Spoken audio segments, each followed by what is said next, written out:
Rivalry, defined as competition for the same objective or for superiority in the same field. Every team has a rival.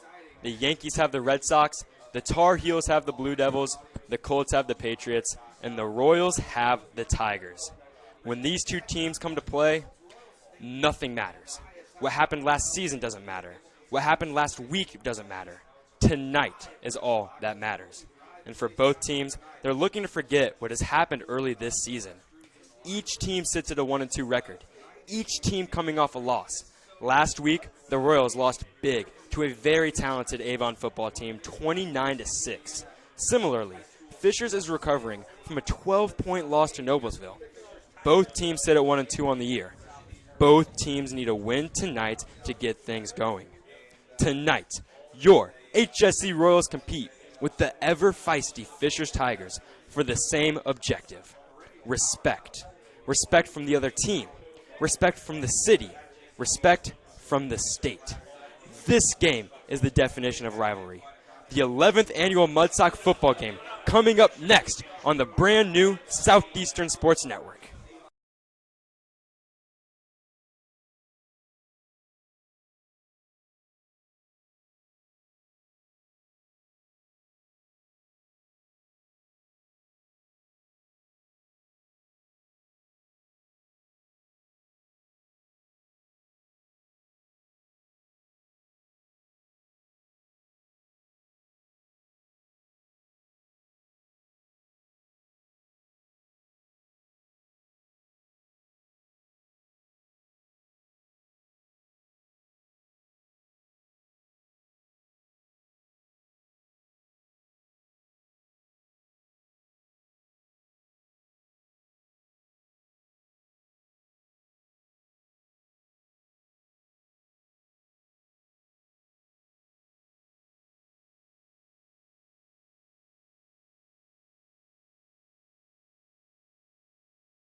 Welcome back, ladies and gentlemen, to Reynolds Royal Stadium, and direct your attention to the national anthem as we honor our country and those who fight for our liberty.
Welcome back, ladies and gentlemen, and welcome to the first ever live broadcast on Southeastern Sports Network, your source for all Royal Athletic news.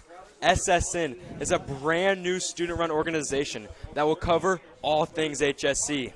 I am Sam Huston, joined with Sam Smith, and we are here tonight at IU Health Field at Reynolds Royal Stadium for the annual Mudsock matchup. And let me tell you, fans, the energy here is electric. Despite the rain, despite the cold weather, the teams have showed out tonight, and the fans have showed out as well. There is a sea of blue in the HSE student section, and there is a sea of red with the Fisher student section. And let me tell you, as much as these two teams don't like each other, these fans don't like each other even more. Constant trash talking, constant bickering, constant conflict coming into this game tonight. The 11th annual Mudsock football game. And Sam, this season we have seen plenty of up and downs from the Royals. What specifically have we seen from this team that has caused us to come into this game at a 1-2 record? Sam, we've seen a Royals team that has been great on defense and has struggled on offense. Their defense has kept them in games, but their lack of offense has kept the defense on the field way too long, which has led to some second-half struggles the last 2 weeks. Also, the Royals have not had an easy schedule, having to play two top 10 ranked teams in the first 3 weeks. So I think while they're 1-2, I still think they're battle-tested. I completely agree, Sam. And this Royals team has all of the pieces. We just can't quite put them together. Speaking of some of the key pieces of this Royal team, what guys are you looking to have a big performance tonight? Well, Sam, I think tonight is a great opportunity for Cody Sparks to perform well in the spotlight. He's a second-year starter, but has yet to fully have that breakout moment we're expecting. Only a junior, he's incredibly talented, but hasn't put it all together.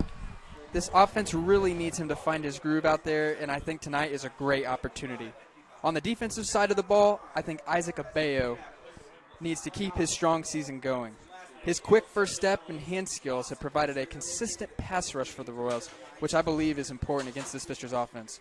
Overall, though, I think it's going to take a complete team effort. So now transitioning to the Tigers. Who do the Royals have to try and limit tonight in order to get the win? Well, Sam, the Tigers had John Vore under center until week 2 when he went out with an injury. Now, Marcus Roux has stepped up in the last 2 weeks. The junior quarterback played great in the game he came off the bench, but struggled in his last start against Noblesville. You're exactly right, Sam. And a player that the Royals have to watch on the defensive end of the ball is senior linebacker Emmanuel Davis. Davis is one of the best linebackers in the state, always finding his way to the ball. In order for this Royal offense to have success, we have to be wary of where he is on the field at all times. We are primed to have a great game tonight. The energy is in this stadium. We have two solid teams who dislike each other very much, and two solid teams who are going to battle it out here on Southeastern Sports Network. We'll be right back with you soon after a quick break.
Welcome back, ladies and gentlemen. We are only 2.5 minutes away from kickoff in this Mudsock matchup. The captains are about to take the field for the Royals. At captain, we have number 3, wide receiver Jackson Lance, number 51, defensive lineman Craig Kunkelman, number 26, linebacker Tony Kasiri, and number 36, linebacker Anthony Eggers. All these young men are seniors, and all these young men are impact players on the Royals. So, Sam, 2 minutes until kickoff. What do we have to see from this Royal team tonight to get a quick start and get a quick lead on the Tigers? Well, Sam, I think the weather tonight is going to have a big impact on this game. I think one of the most important things is going to be field position, and I think the Royals have a great special teams unit and have the ability to use that to their advantage in this game. They're going to have to run the football. The field's wet, the ball's wet. It's going to be very difficult to pass, and it's going to be key to play good defense because it will probably be a defensive battle. You're right, Sam. And when we talk about a defensive battle, you have to think about the time of possession game as well. If both of these defenses are playing very well, then it really comes down to which defense is going to be on the field more. With these conditions, with the exhaustion, I feel like whichever team is going to have the longest time of possession will be the team that is going to come out on top in this game. And we know with the Royals in our past couple of weeks, our Achilles heel has been the inability for the offense to hold the ball. So I'd like to see the offense simplify things tonight. We get some quick passes, but make sure the clock is always moving. So as we move to 40 seconds before kickoff, we are ready for the 11th annual Mudsock matchup. We will be back with you for kickoff.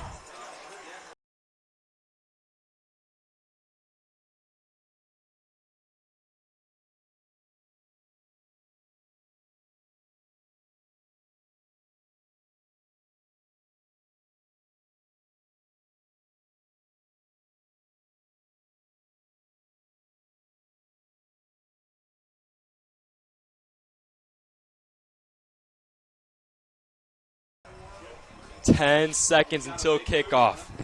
Booting the ball for the Royals is senior punter Mitchell Hebenstreet, and Mitch has had a heck of a year.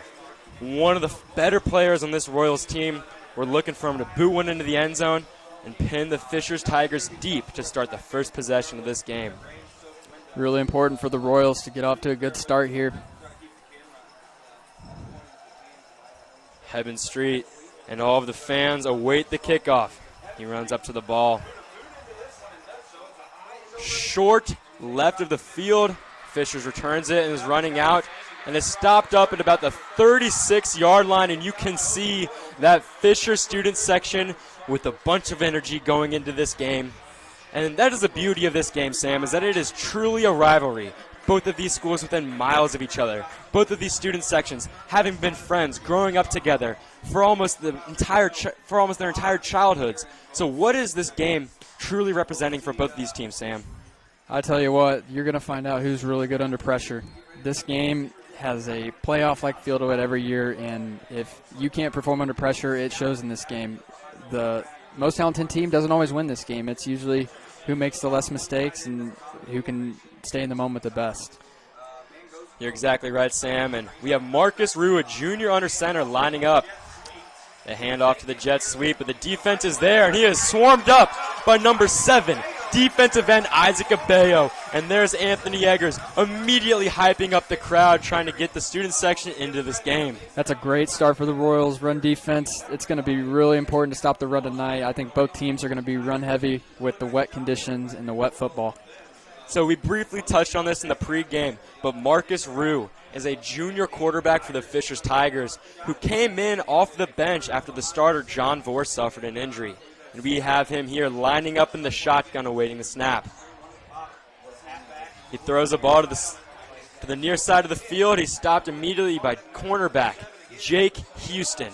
But that was a quick completion to move the ball up to about the 37-yard line. Great job by the receiver to make that catch there. Like we've touched on, the wet conditions are going to make things difficult. A catch like that, any yard you can get tonight is going to be important. The Royals, though, doing a good job here, forcing a long third down on their first series. You're exactly right, and this is where you like to see the pass rush. and we see that Isaac Abeyo lined up on the near side of the field, very close to the speed rush, and he does. Roux throws the ball, and it's dropped, and that might be these wet conditions causing that ball to slip. So, Sam, you said it, quick 3 and out. The Royal offense is going to get back onto the field. What would you like to see from this team moving forward with the first possession of the game? Well, I think the Royals, first off, I think the defense has done a really good job of getting them off to a good start. And second off, they have the momentum right now. They can, if they go down and score a touchdown on this first drive, I think that really jumpstarts the rest of this football game for the Royals. So here we have the snap to the punter. He boots when it's high, but it is short. Eggers is smart and decides not to field the ball, and it bounces out at about the 32-yard line. So here we have your Hamilton Southeastern Royal offense trotting onto the field, led by junior quarterback Cody Sparks.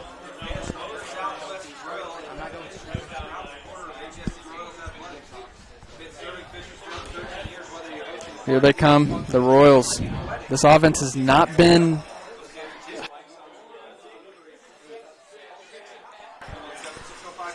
very important to get off to a good start here. Sparks lines up in the pistol. We've seen this a lot. And it's a muffled snap in the backfield. These wet conditions, the ball rolls. Both teams claiming they have the ball. I think Fishers might have it. Let's see what the call is. They're running the clock. And it appears that the Royals did fall in that fumble.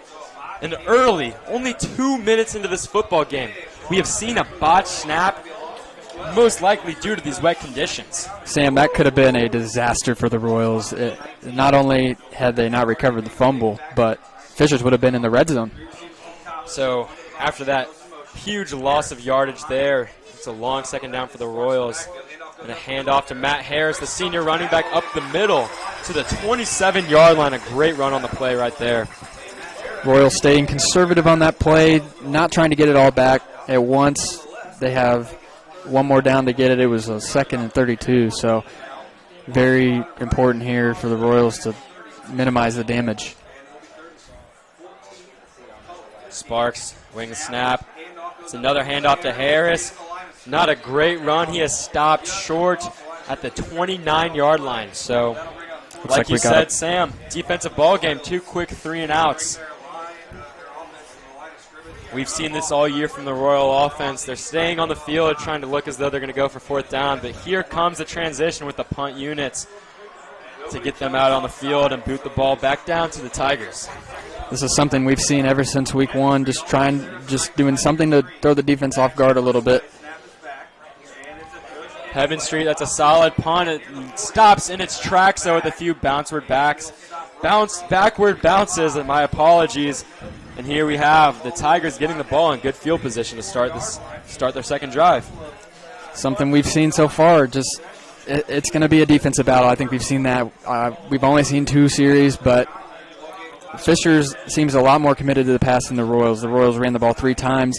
That could have something to do with the botched snap, staying conservative, just trying to keep the field position okay, but just very evident early that the conditions are going to have an impact.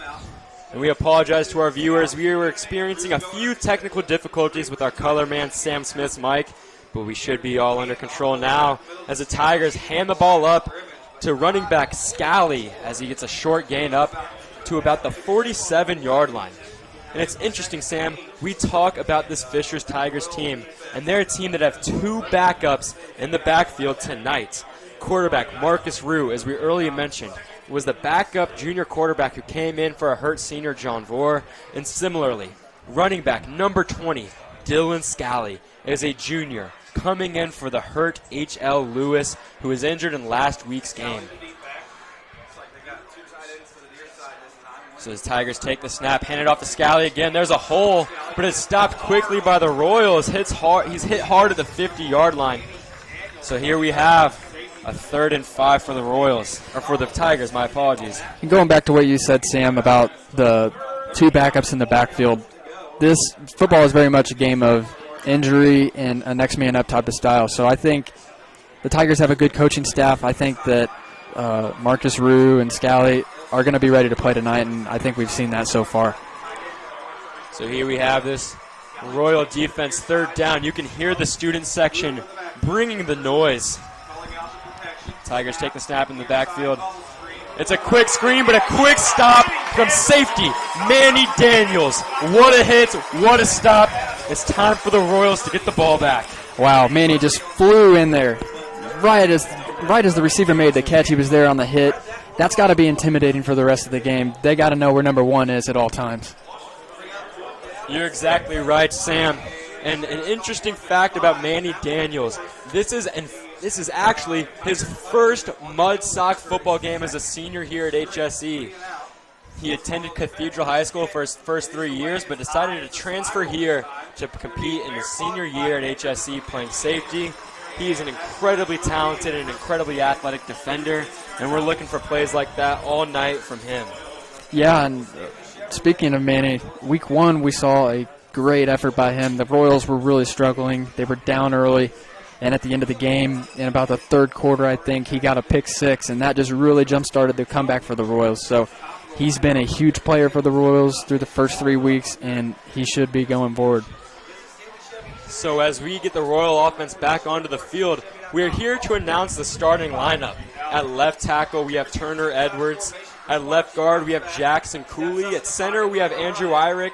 At right guard, we have Brandon Gonzalez. And at right tackle, we have Grant Roux. Furthermore, in the backfield for the Royals and skill position players, starting receiver, senior Jackson Lance, number 3. Number 11, Ben Boysen is another receiver. And in the backfield, we have junior quarterback Cody Sparks, accompanied by senior running back Matt Harris. Interesting that we still have not seen a pass attempt from the Royals. They've had 5 offensive plays and 5 runs. I think it's very evident what their game plan is. They want to keep the ball on the ground and take care of the ball, most importantly. Here we have the Royal offense. Sparks in the shotgun awaiting the snap. Will we see a pass here on 3rd and 8? Looks back towards the sideline. And you guys can't hear this if you're watching at home, but the energy from the student section is electric. Sparks takes a snap. He's looking deep, moves forward in the pocket, throws a dart, hit hard on the sideline to Ben Boysen, but it is caught and it is a completion, and that is advancing the ball for the Royals as a first down. Good. I may have spoke too soon. The referees are deliberating this one. Waiting for the call on the field.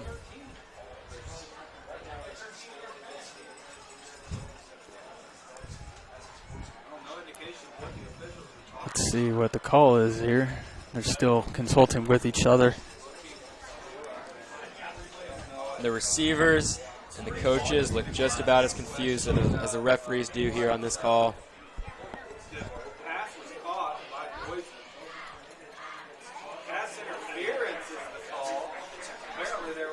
And the call here on the field is offensive pass interference. The Tigers will accept, and that backs the ball up to 3rd and very long for the Royals. Just a bad mistake by the Royals. It's going to be not sure what. Well, the call there is 3rd and 8 because the 15 yards comes from the point of the foul. But I think it's going to be half the distance to the goal. That's going to set up a long 3rd down. I would expect the Royals to stay conservative here and just try to limit the damage and run the ball. You're right, Sam. A mistake here would be very costly. The offense has Sparks in the pistol. 3 receivers on the far side of the field, 1 on the near. Spread offense formation. They hand the ball up to Harris. He runs hard but stopped short. Not a very far run, but like you said, Sam, very conservative, very smart play. There's no reason to risk anything when you're within your own 10-yard line. Yeah, and actually not a bad play call. Initially, it looked like Harris had a hole. He really broke out of that backfield quick, and just a great open field tackle by Fishers. But just a very conservative play call. Oh, no. Oh, no. That ball was snapped into the back of the end zone. Unfortunately, I think that results in the Tigers' safety, and it does indeed. It is 2-0 Tigers with 4:48 left in this first quarter, and they will get the ball. Just very frustrating, but obviously the conditions having a huge impact on this game. The Royals, we've seen, I think, one pass, not really able to do much on the ground. Just not a very good start for the Royals, but it is a long football game, and we'll see what they do here, but their defense is going to have to get a stop for sure. And that is the second muffed snap. I mean, Cody Sparks dropped a snap. He was trying to hand it off on the sweep pass, and here we have the center on the long snap right there, just shooting it right over Heaven Street's head. And so unfortunately, that's a quick lead for the Tigers, and they're going to get the ball back with good field position.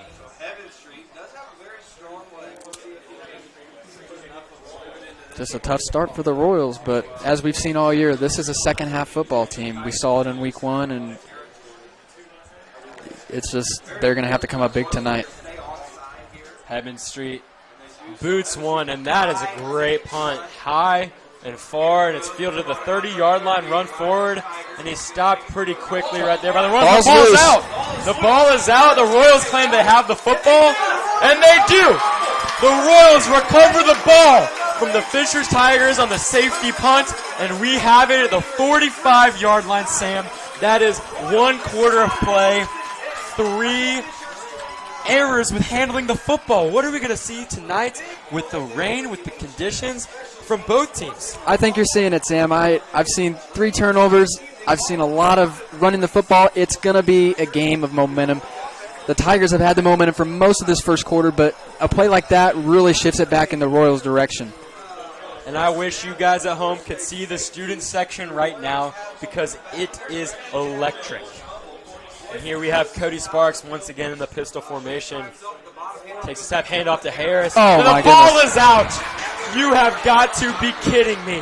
The ball pops out on impact. The Tigers recover. Sam, that is 4 fumbles, 4 mishandling of the football in 8 minutes of play.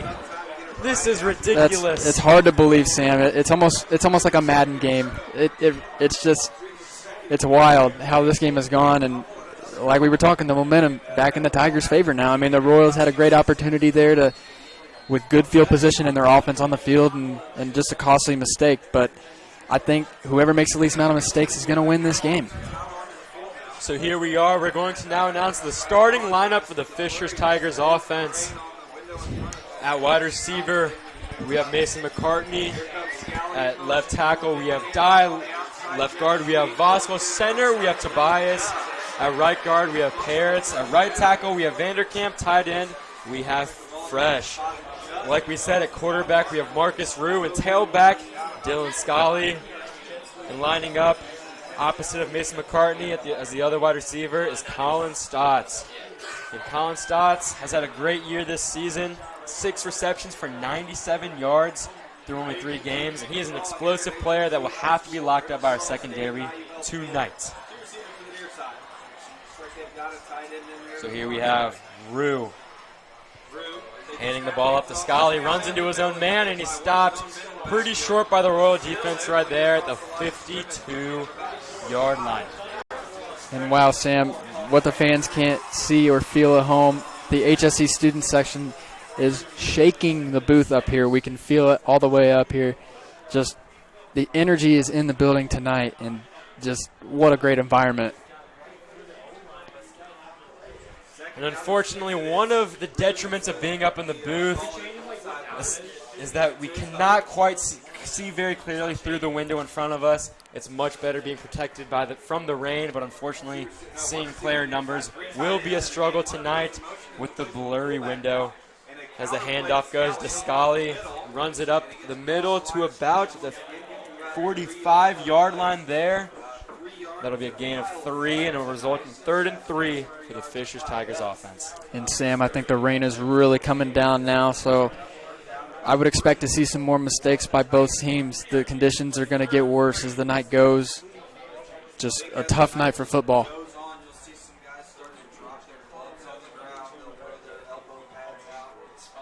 So here we have the Tiger offense. 3rd and 3. They're running a bunch formation, and it appears that they're going to go run, and they do. And he's stopped right at the yard line, at the first down line, so it's going to depend on the call. I think it's going to be a first down, Sam. Although, no, it looks like the chains, they're going to probably come out and measure this one, I would guess. And we're right on line with this one, Sam. My guess is that it'd be a first down, but they're calling it short. 4th and inches. I'm really surprised they didn't come out and measure that one. That one, we are right here, straight down the line, and it looks pretty darn close. It is close, but the Tigers elect not to try to convert on 4th down. It'll be interesting to see if they try to jump them off sides here. There's a variety of options the Tigers can go about this. And the Tigers take a timeout to deliberate their options and think about what they want to do here, Sam. And so as our first quarter winds down, what has stood out to you? I mean, obviously the turnovers, but what do you want to see from the offenses on both sides of the ball, both teams, to continue doing to get this game going? Well, I would like to see them open up the playbook a little bit, but it's going to be tough. The rain just keeps coming down, and as long as that happens, it's going to be really tough to throw the football. So I'm seeing a very conservative offense by both teams right now, keeping the ball on the ground, and it appears that Fishers has had a little bit easier.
And interesting, they're keeping the offense out on the field. This could be their typical strategy, but you would think with this field position, there's a good chance that they actually might go for this. They motion Lance, and they look towards the sideline, and I think they're going to go for this one, I Sam. think they are too, Sam. I think it's a win-win situation right now. If you don't get the first down, then Fishers gets the ball at the 35, and they still have 65 yards to go. So I think I like the call by Coach Morris there. And well, Coach Morris decided to call a timeout and think this one over, but you're exactly right. With the ball at the 35-yard line, if Heaven Street isn't able to pin one on the sidelines and keep them within their own 10-yard line, well then, unfortunately, the Fishers Tigers are going to get the ball at the 20-yard line, assuming it's a touchback.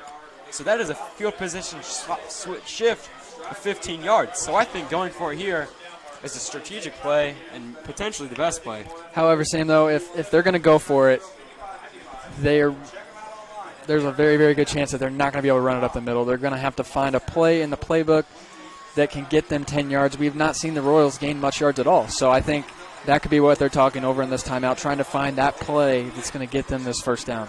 You're right, Sam. We've mentioned this predictability in this run game.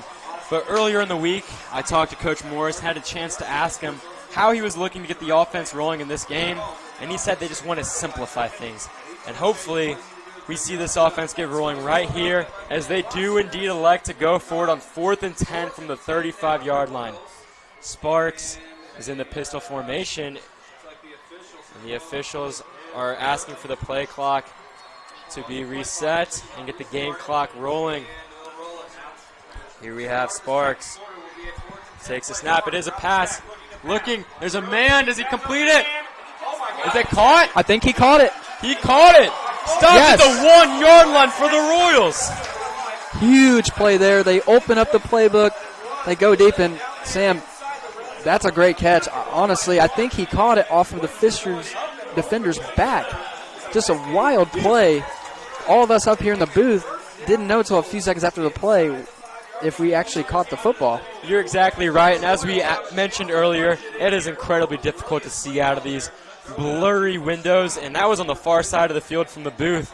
So I am not quite sure who made that reception, but we have 3 very talented wide receivers, and it could have been any one of them. They're hurrying up to the line here. Boys in motion. Harris takes the Wildcat snap, waiting for the call from the officials, but he is stopped short. And Matt Harris, we have seen him be incredibly effective on the goal line for this Royal offense.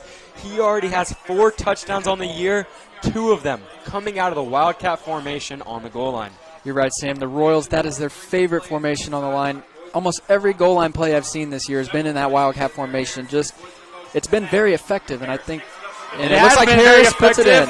And Harris puts it in for a Royals touchdown. That is his 5th touchdown of the year, 3rd from the Wildcat, and just like that, this HSE offense, 2 plays after opening up the playbook and completing a deep pass, puts the ball in the end zone. And that proved Coach Moore's decision to go on 4th down, a big one. That's a 7-point decision right there, assuming that Heaven Street knocks this one through. No guarantee, though, with the conditions. And Heaven Street is a talented kicker. He's waiting to boot this one away. Good snap, good hold. Kick up, kick is good. And while the Royals struggled in the first quarter, they come out in the first minute of the second quarter and just really land a punch on Fishers. You're exactly right. And as I started to mention earlier, but I didn't quite get to finish, was that earlier in the week I talked to Coach Morris about this offense. And it's not disputed that this Royal offense has had immense struggles this season. They scored 6 points against Avon, 13 against North Central. And those 2 games combined were not more than they scored against Lawrence Central, as this Royal offense put up 22 against LC week 1. So over these last 2 weeks, it has been incredibly stagnant. So I asked Coach Morris, how are you looking to get the offense rolling tonight? And he said to me, we have simplified things this week, and I think that will help us tremendously. I think we are a much better team offensively than we have showed. Avon and LC are both really good teams defensively, and Fishers is tough defensively as well. And it's going to take a really good night for us to have a success.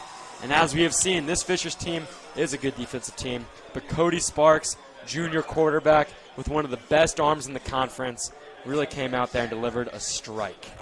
Yeah, and just credit the receiver, too. I mean, just an unbelievable catch. That's the mud sock, go up and make a play type of attitude right there.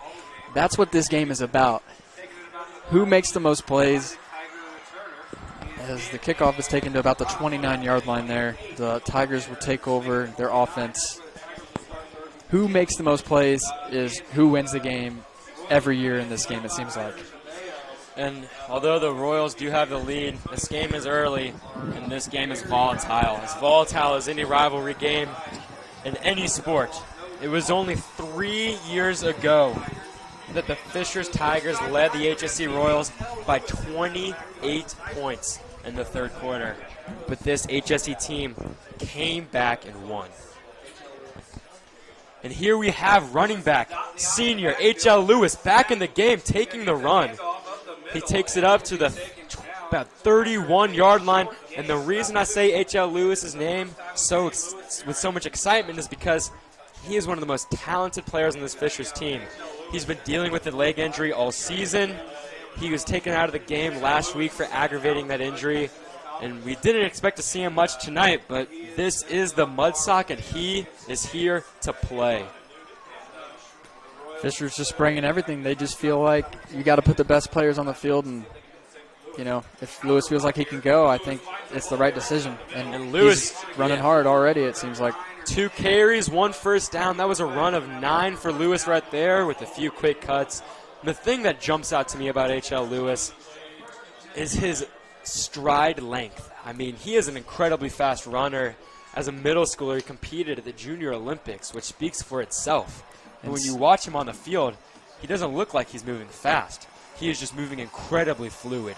And it is something to see here. And it's something that this Fishers Tigers offense will probably commit to tonight. And Sam, it looks like HL just trotted off the field. So it looks like Scally is back in the game. Roux throws the ball short. Tackled quick. First contact made by number 19 on the play, potentially Clay Troyer. Tigers starting to move the ball a little bit. We've seen a first down, and they're on the verge of a second one here. So apologies on that call. It is tough to see. That was 21, Clayton Toner on the tackle. But here we have it, 2nd and 3. Scally gets the handoff. He runs, but he slips forward. It should be a first down for the Tigers. I think they're going to mark him short, Sam. It's going to be 3rd and 1. It looks like we're straight down the line again. It looks like they mark him about a yard short. So very critical play right here. They're at the 50-yard line. A first down would really be a bonus for this Fishers offense. And I'm confused with the spot there. I think it looked like he got there for the first down, but you can't dispute the refs, especially when they mark the Tigers short. So it's another bunch formation. Scally in the backfield. It's a quarterback sneak, though. He takes it up to the 47-yard line. That is a first down for quarterback Marcus Roux. And the Tigers have cracked Royals territory now, so we're starting to see a little bit more offense in this second quarter. We didn't see much at all. We saw a lot more mistakes than offense in the first quarter. But the Royals in the second quarter came down and scored, and now the Tigers are moving the ball on the Royals.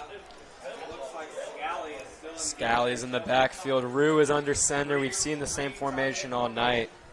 3 tight ends. They hand the ball off. And it is broken up in the backfield, but he throws out the stiff arm, moves down the field for a good run to the 40. Tackle on the play from number 21, Clayton Toner, coming from the other side of the field. The Royals almost had him in the backfield, but just slippery conditions. It's going to be tough to tackle as well. You're right. When you have the rain making the limbs wet for the running backs and receivers, that stiff arm can be deadly because the defenders might not be able to grasp on as they would in typical conditions. We have Roux under center again. Motion the tight end over. It's a run to Scally. It's stopped short right there by the Royals defensive line. It appears that is senior Craig Kunkelman there on the tackle. Just not a whole lot there. Scally just kind of ran right into the lineman there. Not much he could do there. There just wasn't just a dead play, really. So they still have one more down, 3rd and 3. This could be 4-down territory, though, Sam. What do you think? I agree, Sam. We saw the Royals gamble on 4th down, and it paid off, and I assume the Tigers are thinking of doing the same if they find themselves in that position. But here we have it. 3rd and 3 for the Tiger offense. Roux under center. Scally in the backfield. He gets the handoff. And he runs up, and that's going to be close. I think that they're going to give it to him to the 41. No, I apologize. 37-yard line right there. And I think That should be a first down. Yes. Yep, they are moving the chains. That's going to be a first down for the Tigers. And, wow, just the student sections on both sides. We're looking over across the field at Fisher's right now, and that student section is wild.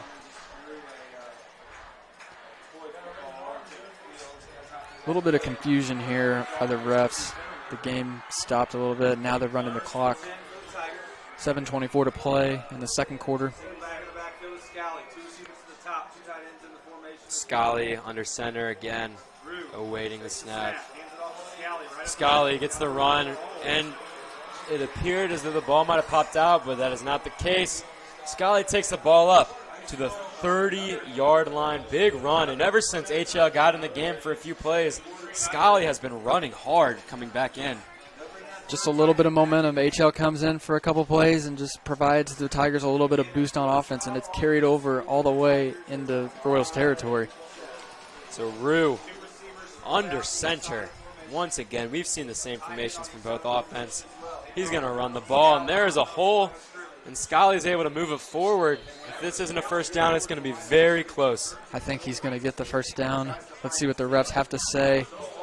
They're moving the chains. That's going to be a first down for the Tigers. I think that's their fourth or fifth one of this drive. So some really impressive running by the Tigers right here in the second quarter. The chains are ushered forward by the officials. And it might not be apparent for you viewers, but the rain has been coming down this entire game. It isn't a downpour, but it is steady enough to be a disturbance to the players, but not necessarily the fans. As this crowd, as this stadium, as these stands is completely full. And that's another handoff right there to Scully. Big run. That's going to be a first down. Dangerous territory here for the Royals. They almost need to develop a bend-don't-break attitude here. Just try to limit the damage. With as difficult as the kicking game is going to be tonight, if you can hold the Tigers to a field goal attempt, it could be very rewarding if there's another must snap or a breakdown in the play. And I'll tell you what, Sam, this rain is coming down a lot harder than it has been all game. No lightning, it appears, and hopefully that will hold off, as that will result in a 20-minute delay, but it is coming down hard. And here's Roux under center.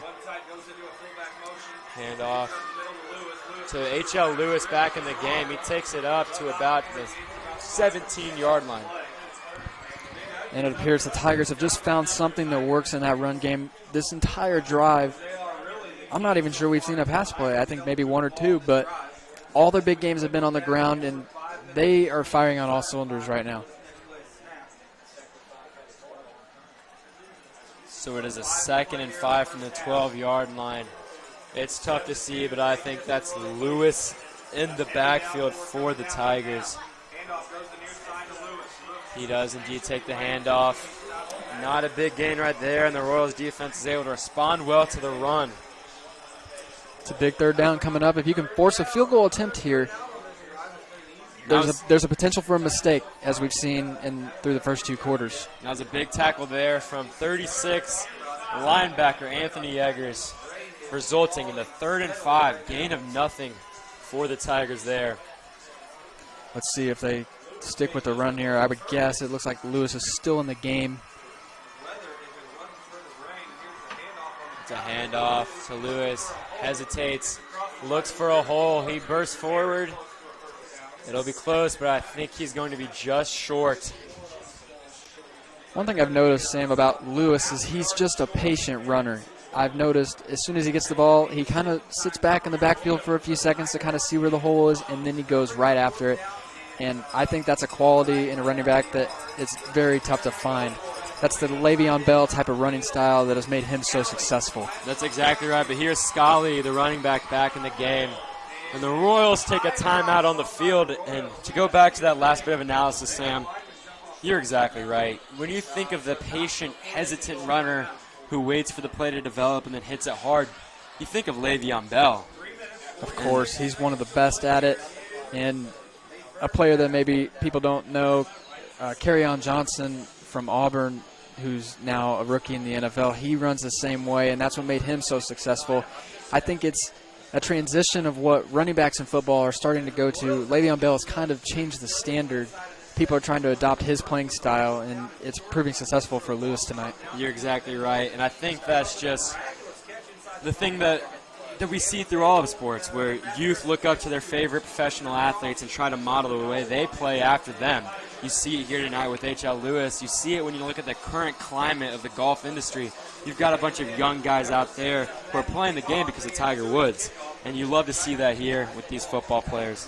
Yeah, you're exactly right. And when we look at Tiger Woods, the thing that made him so special was he was an athlete. And I think what you're seeing with a lot of golfers now is they're also athletes. You see everybody hitting at 350 yards, and it goes back to that theme of developing a star's qualities. Here it's a snap. It's a quarterback sneak. Let's see what this the is call going to be close. Here. The piles are fighting on both sides.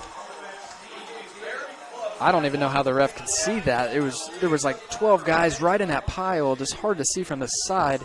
I think the Royals stopped him. The Royal defense is suggesting it looks like stop.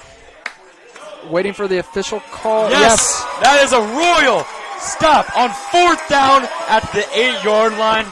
Turnover on downs. And like you said, Sam, bend, don't break.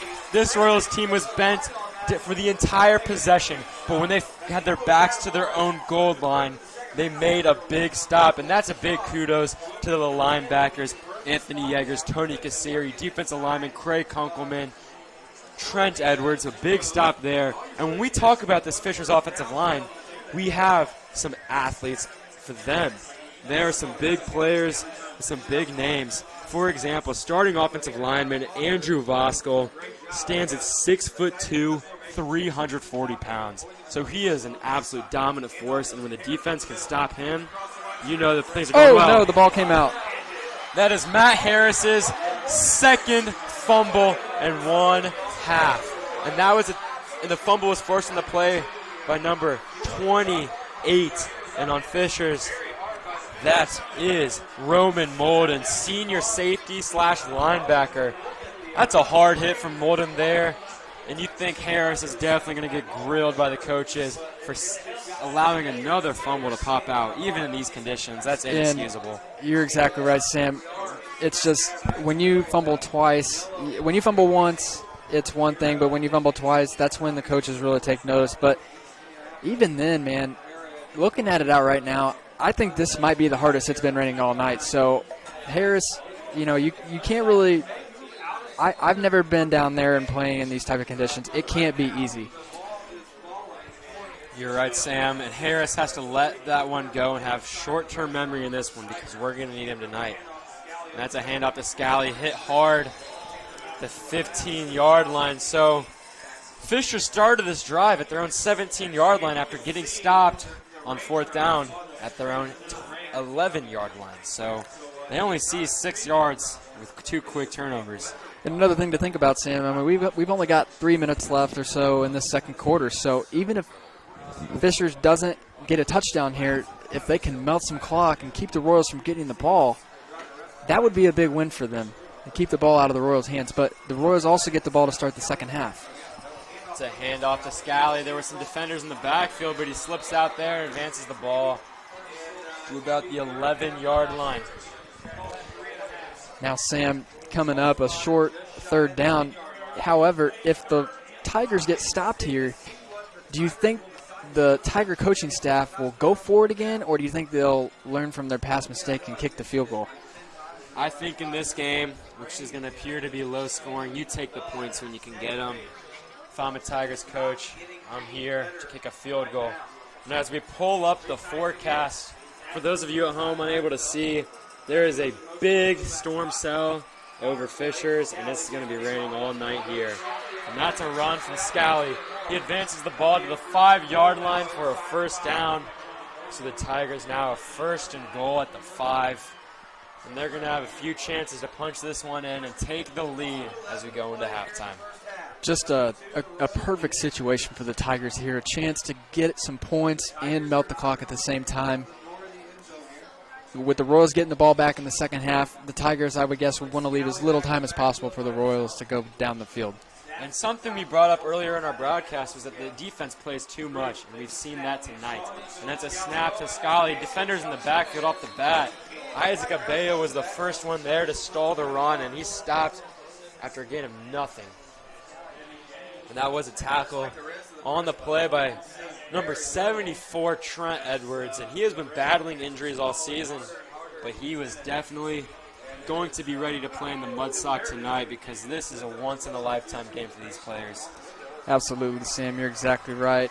We're seeing it on the other side, too, with H.L. Lewis. He's a little banged up, and he's fighting through it. Just a lot of heart on both sides of the ball tonight. And in the backfield, I can't quite see, but it appears to be Scully with Roux under center. Roux takes a snap. It's a handoff. He dives forward to about the 2, but he's not going to get there. And you think, Sam, we've seen the Royals fumble the ball a lot. And the Tigers, who have been committed to this run, we haven't seen the same maladies affect that offense. So you think we're due for a Tigers fumble? Well, Sam, I think the Tigers have watched the Royals fumble 3 or 4 times, and I think that I'm guessing that coaching staff would be putting an emphasis on hanging on to the ball. 3rd and 2. Third to goal. There's a timeout on the field, but let me tell you, the HSE student section was incredibly loud with this Tiger offense on the goal line, and the defense trying to hold tough and not allow the Tigers to take the lead right before the second half. The Tigers have done a great job of melting clock here. They've got it down to 37 seconds. Just a great chance here to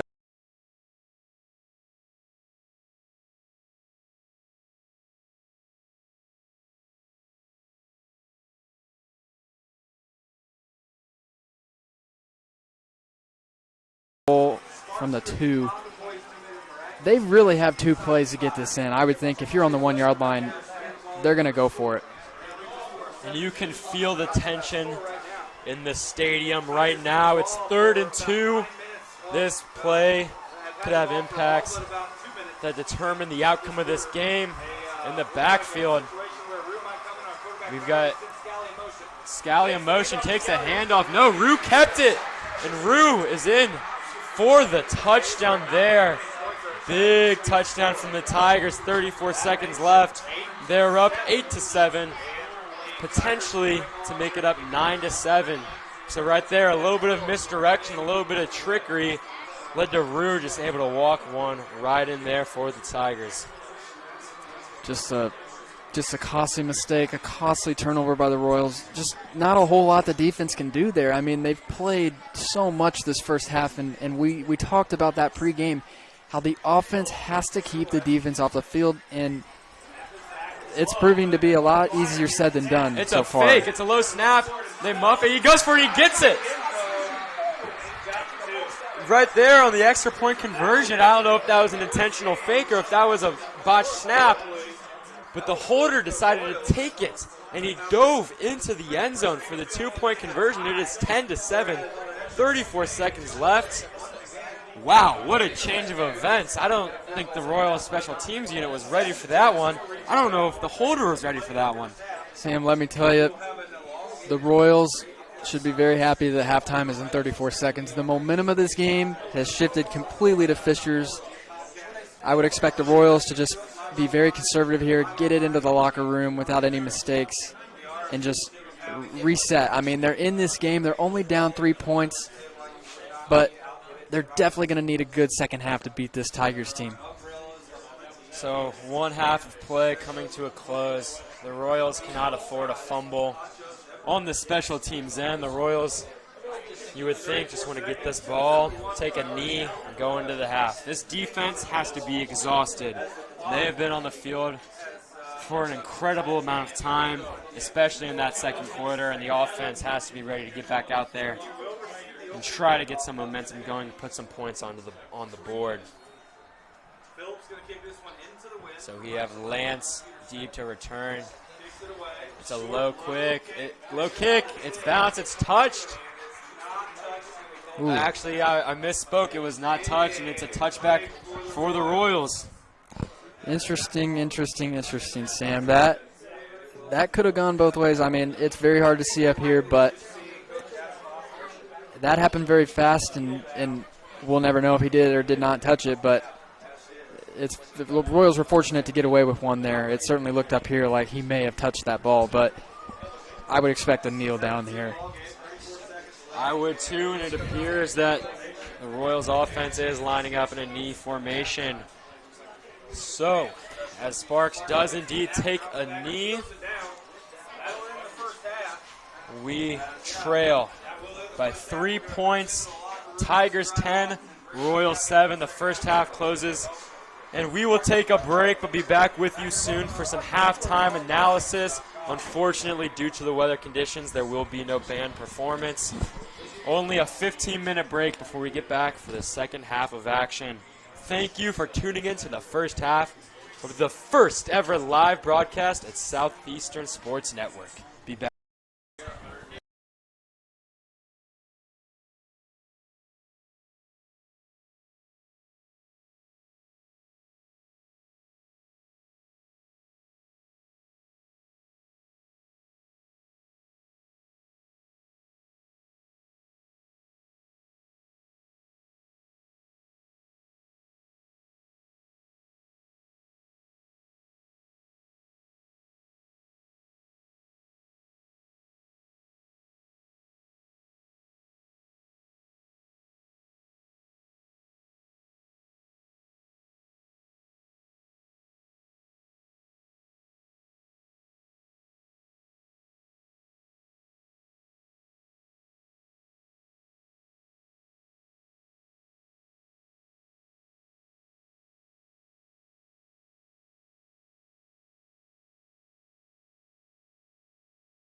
You remind me of James Banks.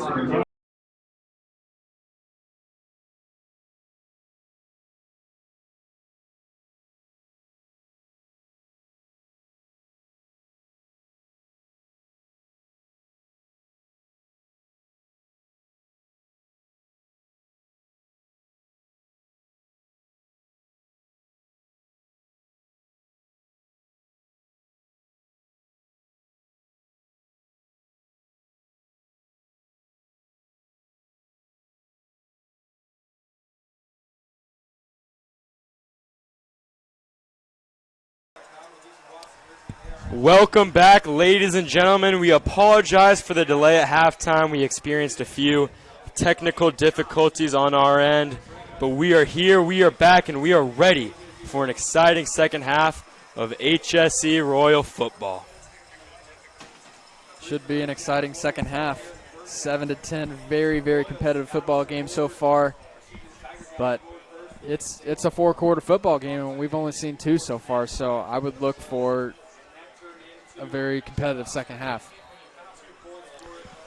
So here we have it. The Royal offense gets the ball to start.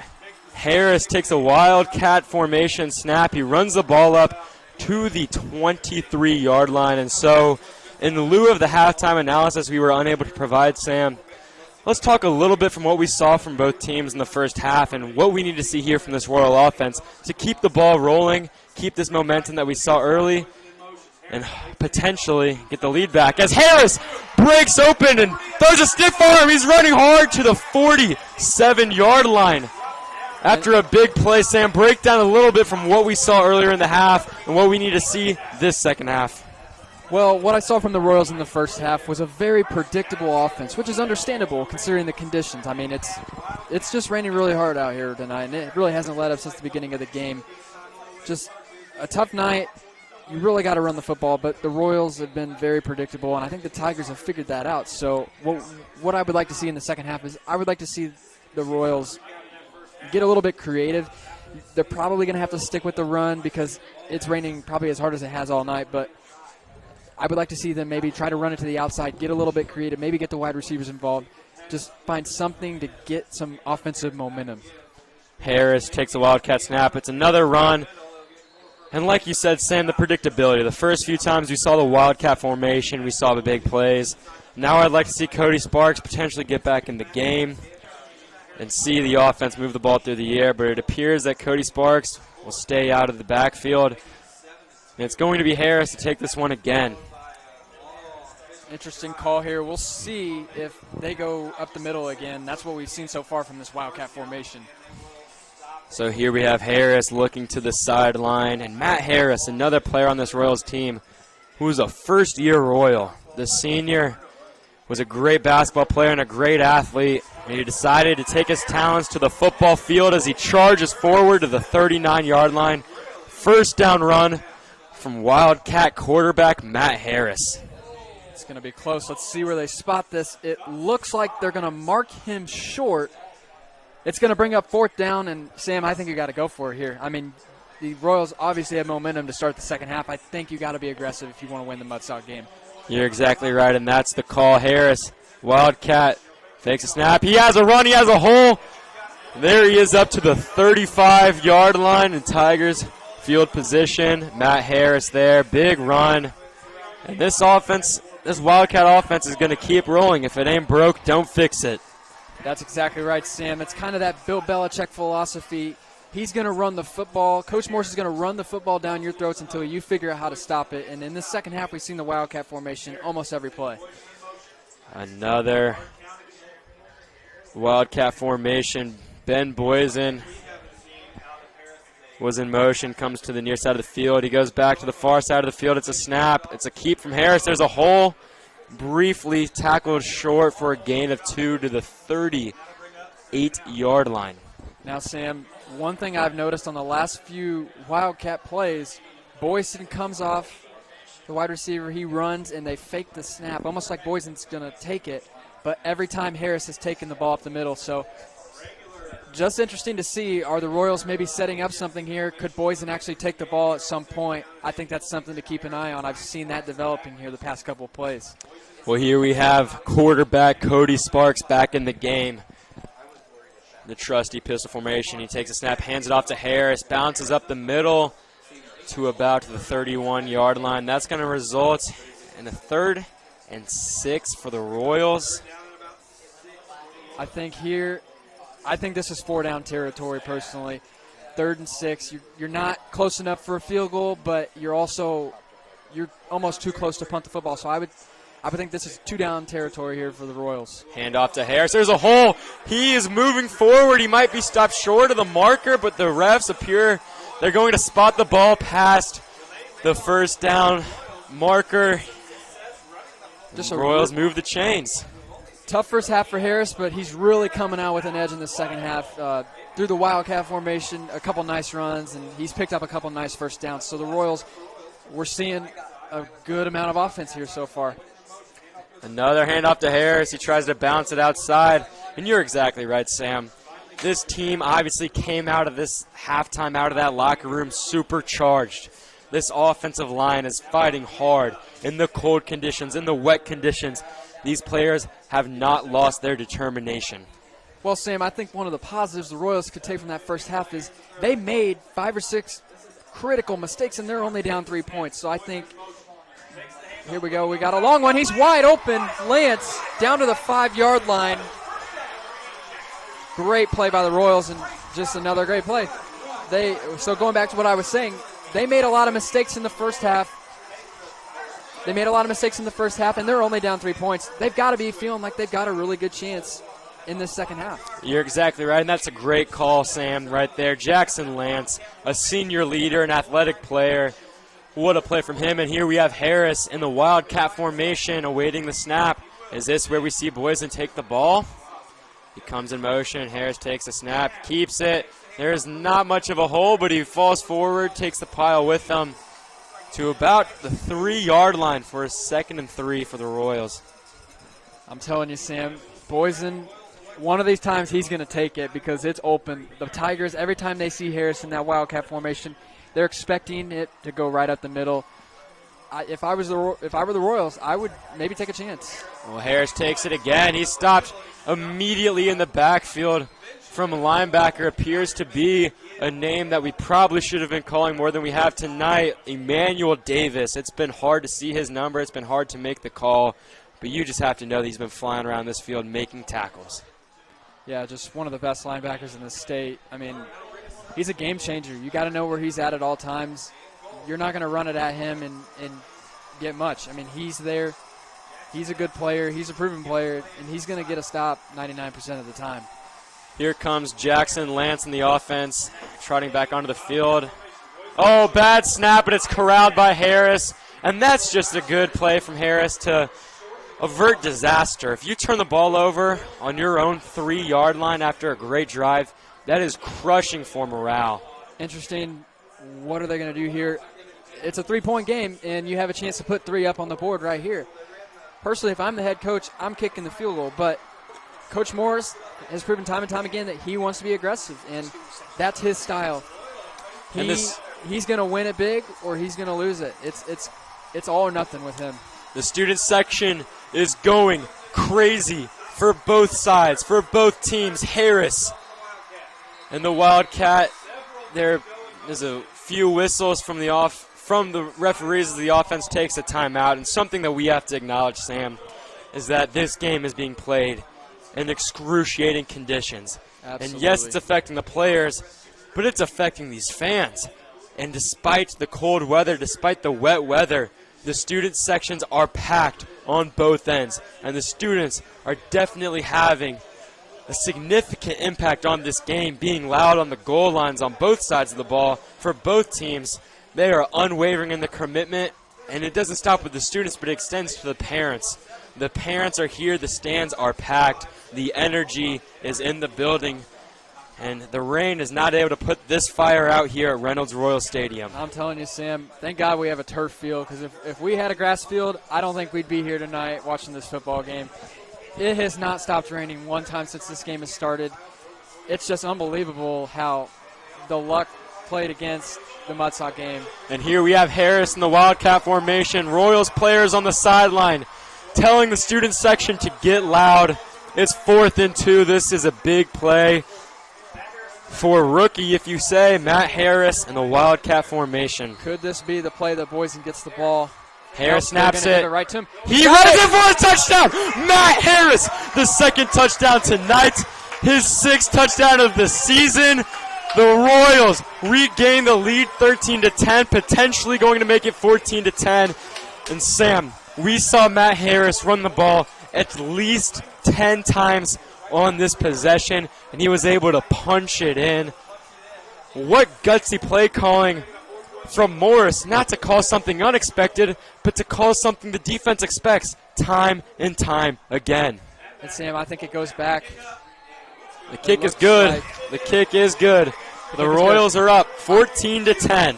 I think it goes back to what we were talking about earlier. If it ain't broke, don't fix it. It's that Bill Belichick strategy.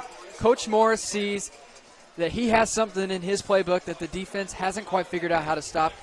And I agree. Run it as many times as you can until the defense figures it out. I think that's a great strategy, not just in this game, but I think you see it all across football. And I wouldn't be surprised if very next series, they run the same play. Fishers is going to have to figure out how to stop that one because the Royals are going to keep doing it until they do.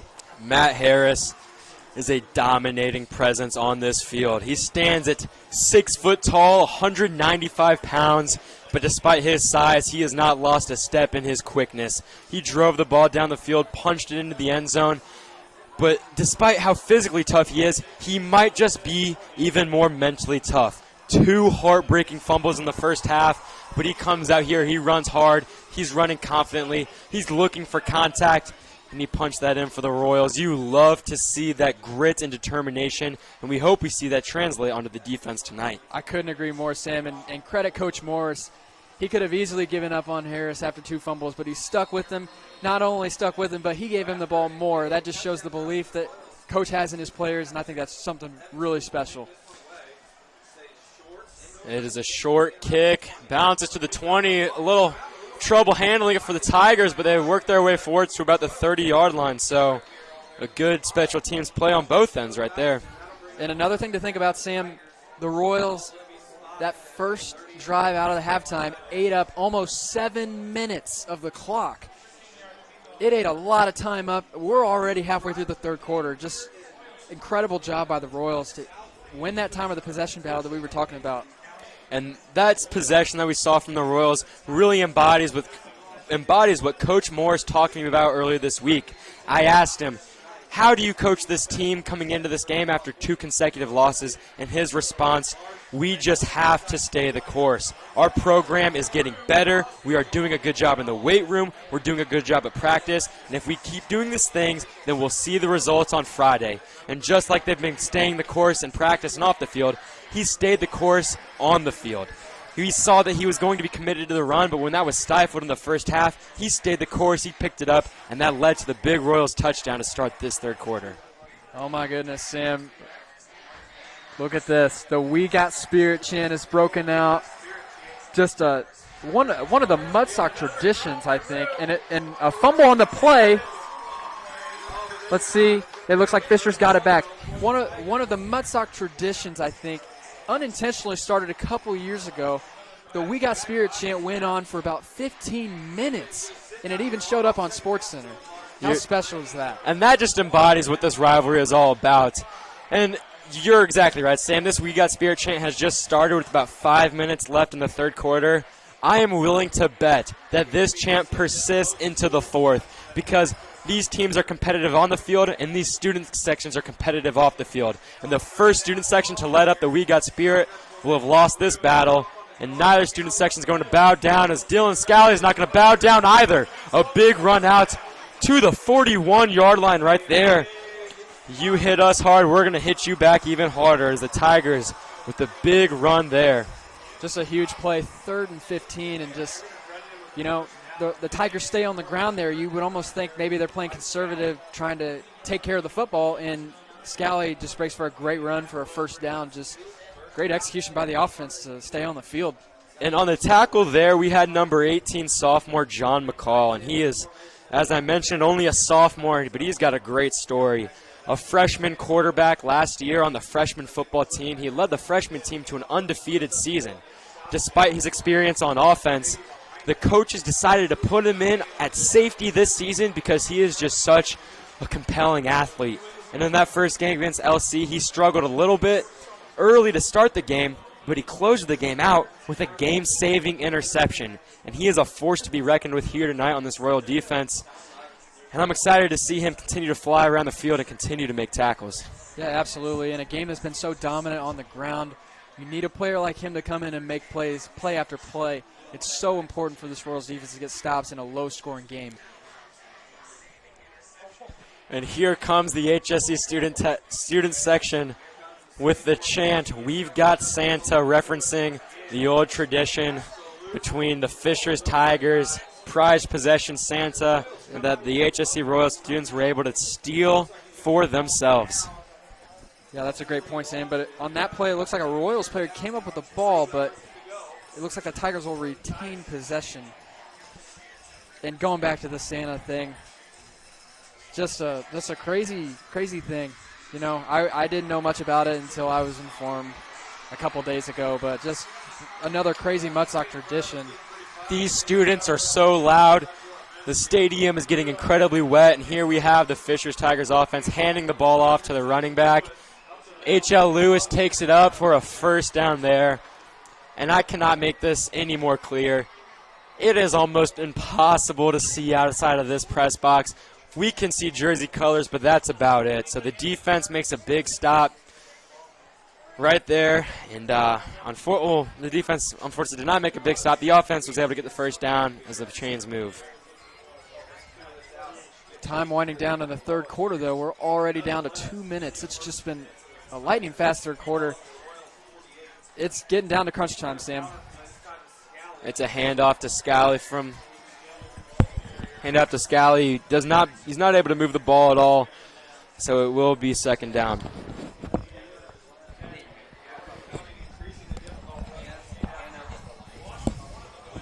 Second and 10. Fisher's ball. 1:42 left to play in the third quarter on the 48-yard line. A little bit of play stoppage here. Play clock running down. Here they come to the line.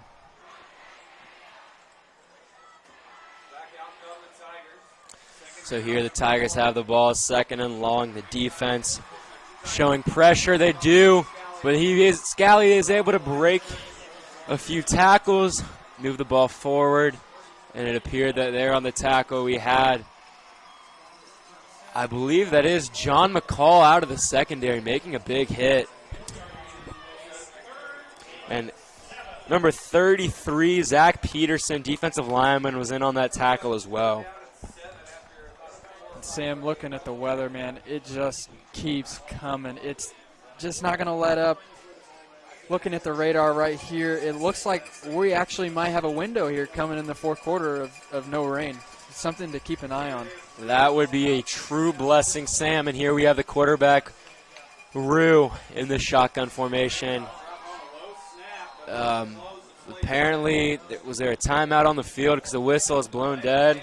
That's a delay of game on the offense. They weren't able to get it off, and self-inflicted wound. The Tigers are moving back 5 yards to make this a 3rd and 12. That's a killer penalty. You go from a 3rd and 7, which is manageable, to a 3rd and 12 now, and that changes everything. I mean, originally you may have been in 4-down territory on the 45, and now you're at the 50. I think the Tigers, with 12 yards to go now here, I would definitely expect them to stay conservative, as their run game has been pretty productive so far. It's tough to see who's in the backfield, but I think it's Roux and Scally. 3 receivers on the near side of the field. Could we see a pass? We do. He rolls back, but it's a screen to Scally. Defenders aren't there. He's able to break it. Down the field, breaks another tackle. He keeps running to about the 20-yard line.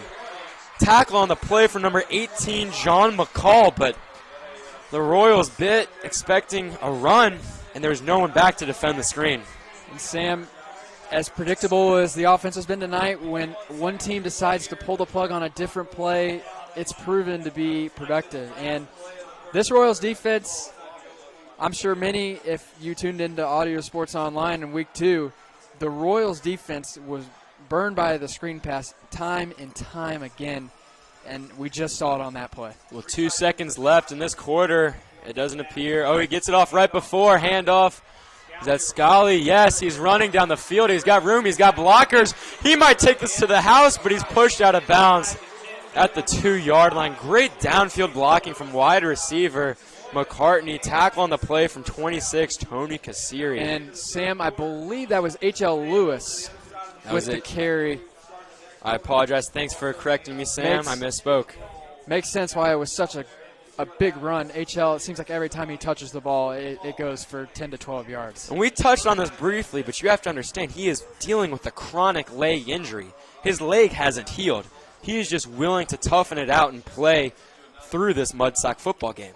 And, Sam, I think that's just what the rivalry is all about. And not just football, through all the sports, you see everybody put it on the line for this game.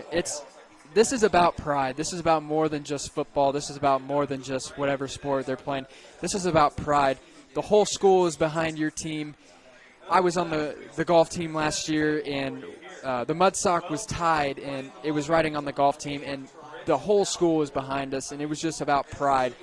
You put everything behind you, and you go out and you play your heart out, and you go for it. And that's what we're seeing tonight. We're seeing players fight through injuries. We're seeing just a lot of heart on the football field tonight. You're right, Sam. And as we turn to the Mudsock scoreboard for the fall sports season, the HSE Royals currently lead the Fishers Tigers 4-2, hoping to go up 5-2 with a football victory tonight.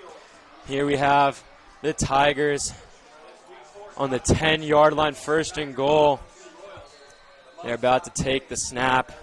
And I apologize, viewers. It's going to be very hard to call the names of these players as they're on the far side of the field. But Roux hands the ball off to the running back. Short gain there. Tackle on the play from 51, Cray Kunkelman.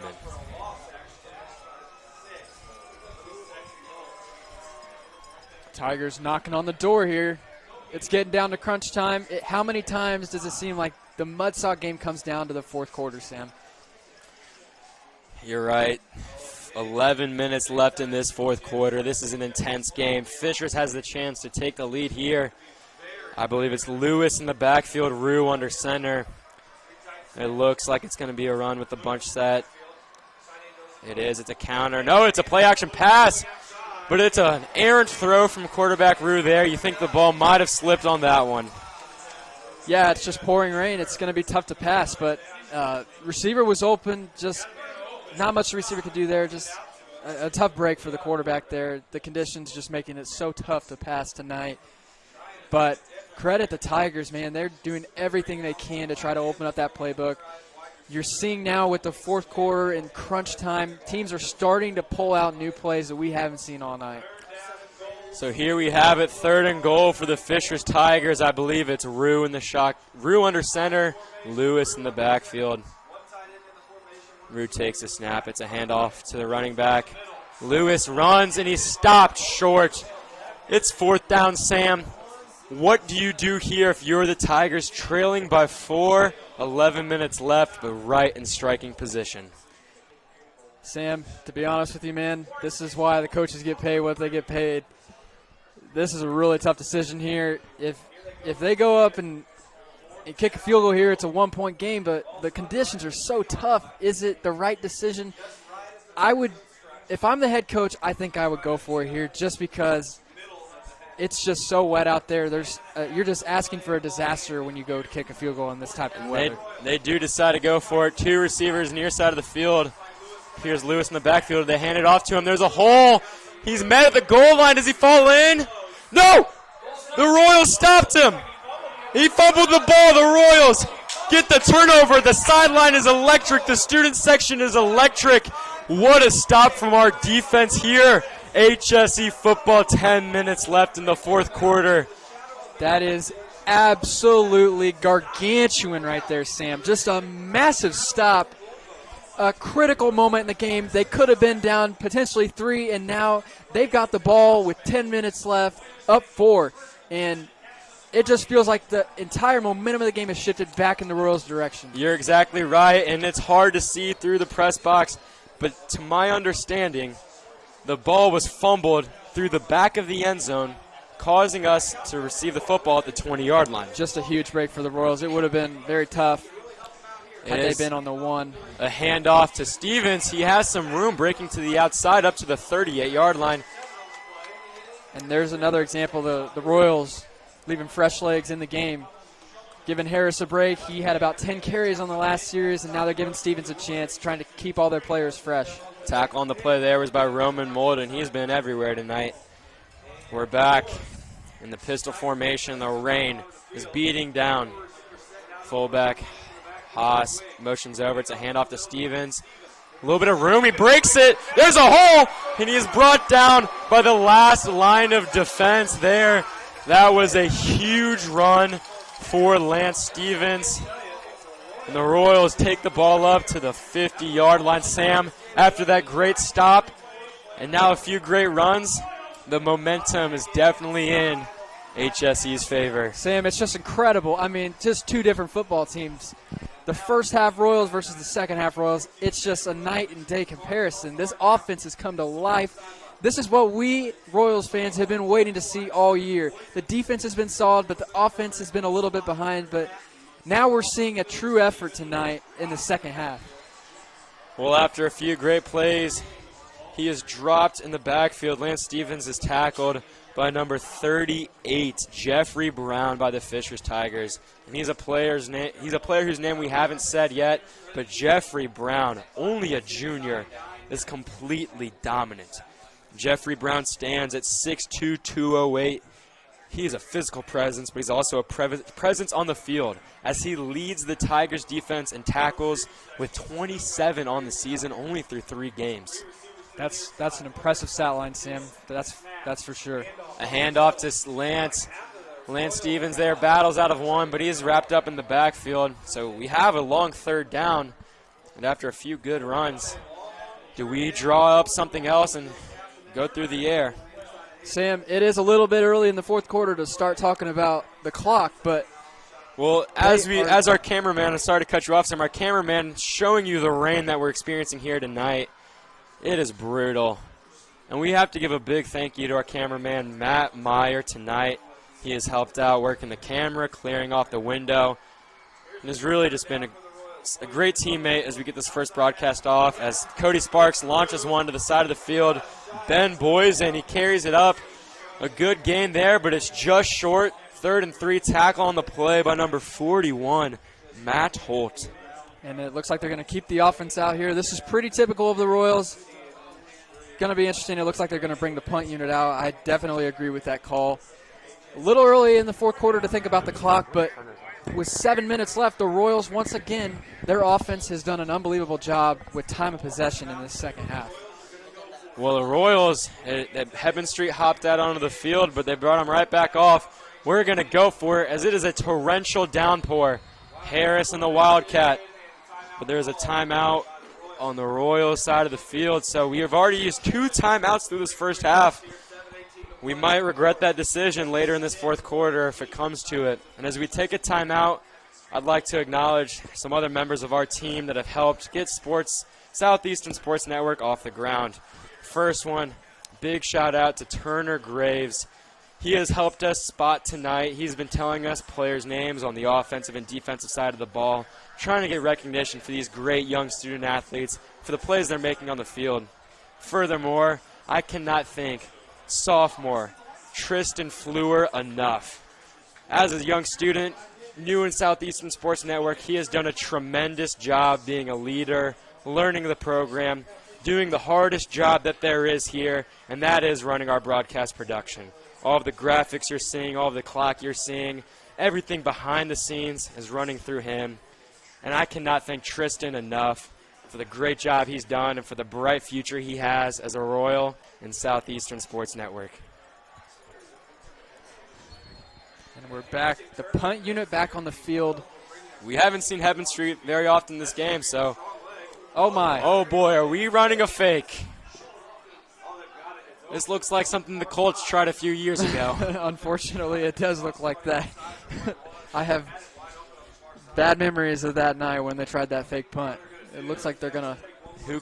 Timeout on the Royals. Wow, that's their last timeout. That's our last timeout, but I am completely content with us calling a timeout there because I wasn't sure what the special teams was trying to confuse the Fishers backmen, to confuse the coaches on Fishers, trying to cause them to call a timeout. That was a confusing call from Coach Morris. We did sacrifice our last timeout, but yeah, and you touched on it. Something the Colts did a couple years ago. As a Colts fan myself, that formation there brought back a lot of memories, had me a little uncomfortable, so I'm with you. I'm pretty content with him taking that time out there, but I'm not so sure it wasn't an attempt to draw Fishers off sides. It was 4th and 2. An offsides penalty would have gotten you a first down, so I think it makes sense. It makes sense to try to draw them off sides. I think that's what they were trying to do there. So here we have Matt Harris lined up in the Wildcat formation, the same formation that has proved critical to the Royals this game. This is a huge play, Sam. 4th and 2. Interesting formation once again. We have some defensive members, and Harris takes a snap. And there is a hole, and he's got it. He's continuing the run. Did he lose the football, though? I think the Royals have it. He fell back on it. Yeah, he lost the ball but fell back on it. And interesting about that call there, Sam, we brought in number 51, Craig Kunkelman, one of the best defensive linemen on our team, to be the lead blocker there on that play. And that looks like something the Texans have done with J.J. Watt in the past on goal-to-go, short-yarded situations, having him clear the way for the running back. In this game of football, it's just all about size. I mean, just you gotta put the best players available out there, and in that situation, Cray was a go-to guy, and I'm sure that they've had that one in the playbook for a while, just waiting for the good moment to use it, and that was it right there. Sparks takes a snap, hands it off to Harris, stopped pretty quickly right there by number 53. That is Ben Nathan on the Fishers Tigers. And you've seen it this game, the run being committed to it, and the rain has definitely necessitated the need for the run.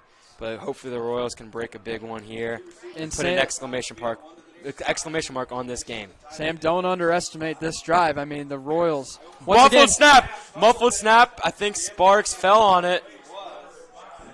What I was saying is the Royals are eating clock up.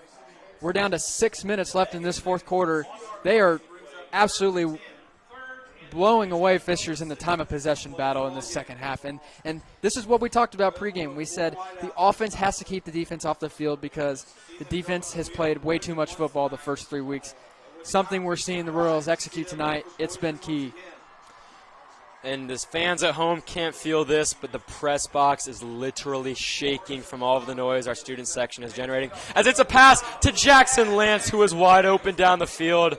Unfortunately, I think that one slipped out of Sparks' hand a little bit too early, and it floats over his head. But something that I love to see is Jackson Lance get consistent targets this game. He is one of the most talented players on our team, let alone the offense, but he has yet to been able to get that volume of targets. But this game, they've thrown it to him a few times, and earlier we had that deep pass to Lance to put us down in goal-to-go situation that Harris punched in. So I'm excited to see Lance continue this campaign. And it looks like they're going for it once again on fourth down. 4th and long. It's a pass. They're rolling out Sparks. He's throwing it deep. It's a jump ball down the field, and that is going to be a turnover on downs. And you don't like to see that, but, we averted disaster in a sense that there wasn't a big sack or a big turnover to give the Tigers good field position. I don't necessarily disagree with that call. One thing we've talked about tonight, Coach Adam Morris, he is going to do everything it takes to win the football game. He's either going to win it all or he's going to lose it. And he has consistently stayed aggressive. And that call right there, he was going for the kill, and they came up just a little short. But even now, I mean, the Tigers still have to go 60 yards to put points on the board. So the Royals defense not out of this by any means. Well, we have Roux under center, Scully in the backfield. Roux takes the snap, hands it off to Scully. I apologize. It's H.L. Lewis. He cuts it out, but he's tackled around the ankles from linebacker right there, Tony Kasiri. And Tony Kasiri is a player who's having a tremendous season. He's well over 20 tackles on the year, and only his first year of varsity football. He has been a player that has gritted it out on the junior varsity roster for the past 3 seasons. And when he got the nod this year, he's taken advantage of every single opportunity on the field. And I'm telling you, Sam, he's a walking highlight reel. I've had so much fun watching him the first 3 weeks. He's always good for a couple big plays. Here we have Roux handing the ball off to Lewis. The backfield collapses, but he's able to wiggle this one out to the 50-yard line. And I apologize, I misspoke. That was Dylan Scally, the ball carrier. I can't emphasize enough how hard it is to read jersey numbers. I apologize. We are trying our best here at Southeastern Sports Network. And, Sam, one of the things I've noticed, well, it's a 3rd and 1. We'll wait till after this play to talk about that. But Scally's in the backfield. Huge play here. Roux under center, hands it off to Scally. There's a hole, and it appears he's going to. Well, this is going to be close. It looked like he had a chance to get it, but that hole closed pretty quickly. I think they're going to give it to him based on where the referee is standing. But it's going to be really close, Sam. I don't know. Yeah, it looks like he's got it based on where the ball is. But it looks like the officials are bringing the chains out. They're going to come out and measure. Well, we have yet to see this during this football game. The chains are coming out. And whether or not it is a first down or a turnover on downs, or a 4th down, I apologize. I can guarantee you that one student section is going to be pretty upset with the call on the field.